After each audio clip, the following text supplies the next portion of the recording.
and a very good afternoon to you on a day that can't make its mind up. From this morning here in Manchester, lots and lots of rain, lots and lots of wind, lots of dreadful weather and very, very cold. And then it decided to dry up, sunshine, blue sky, that kind of thing. Now, grey sky, little bits of rain, no wind, not too cold. No idea. What I want to talk about today is a question. It's a question that I genuinely don't know the answer to, and I think it's something that's more important now than ever before. Why is it more important now than ever before? Well, because immigration is far more a key factor in our lives, both as individuals and as a community and as a country. We were always told that even though we were never asked whether we wanted multiple thousands, tens of thousands, hundreds of thousands of immigrants coming into this country, it occurred. And we were always told that nothing could come from this but cultural enrichment.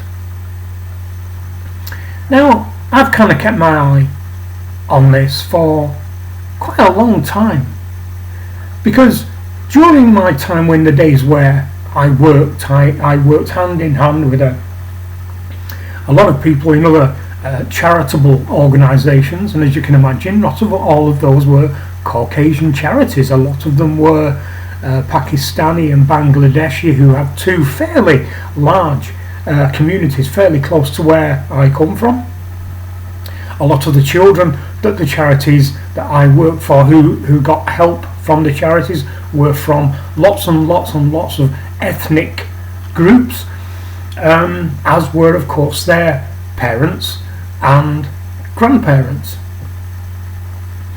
And all the way through this, underlying all of this, and the the formation of, as I spoke about the other day, the ghettos in and around major cities, we were told that all of this would culturally enhance and enrich Britain as a whole.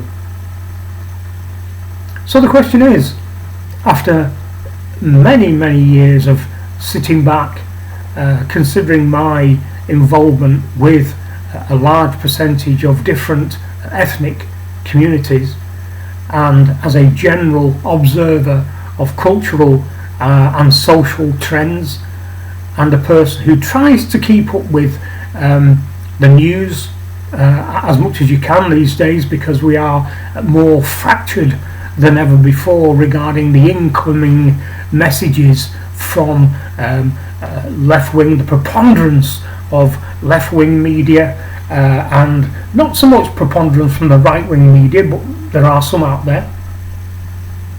And this is the point of the video, which is I need you to help. How exactly has Britain, as a first world leading economy and scientific base and industrial base, who we give home to the world's finest universities, and yes, America, I'm even comparing Hale and those Yale, sorry, not Hale, Yale, against that. You are nowhere near good enough to cast a shadow over Cambridge and Oxford, for instance. How exactly, given everything we've achieved in the last hundreds of years, given everything that we've invented and manufactured and passed on to the world over the last 200 years, in what way have different ethnic groups culturally enriched this country? For Christ's sake, we already had Shakespeare. Never mind everybody else. Here in Manchester we have the Curry Mile, which is basically a mile long. It isn't a mile, but a long stretch of road where you have Indian restaurants, Pakistani restaurants, so on and so forth, which are just packed out over a weekend. Is that what they mean by cultural enhancement? Surely not. And if it is, we're in real trouble. So let me ask you, cultural enriching immigrants, I don't see much enriching going on right now. I don't really understand what that term means. Please let me know. You've got a whole section down below to fill up with your words of wisdom, because I have no words of wisdom on this particular subject. Please let me have your feelings.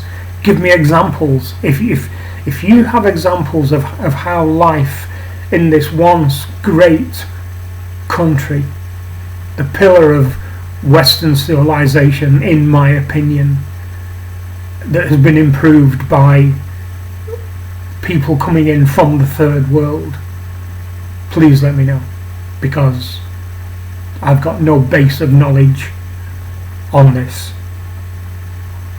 Anyway, that's it for this one. Give it a thumbs up. I think it's important that this message gets out there. More and more people, in my opinion, of the Caucasian British ethnicity are being pushed so far into a corner now where we cannot speak our minds, let our opinions be known, and not be proud of our background. We need to make it clear to those in power that we are proud of who we are, proud of what we've done, proud of what we've invented, and proud of what we've exported to the rest of this planet. If you're new here, by all means feel free to subscribe. It's free, it doesn't cost you anything, and it's not even a big effort. It's a little button. Just subscribe. That's it for this one. Thank you very much for watching, and I'll be back soon. Bye bye.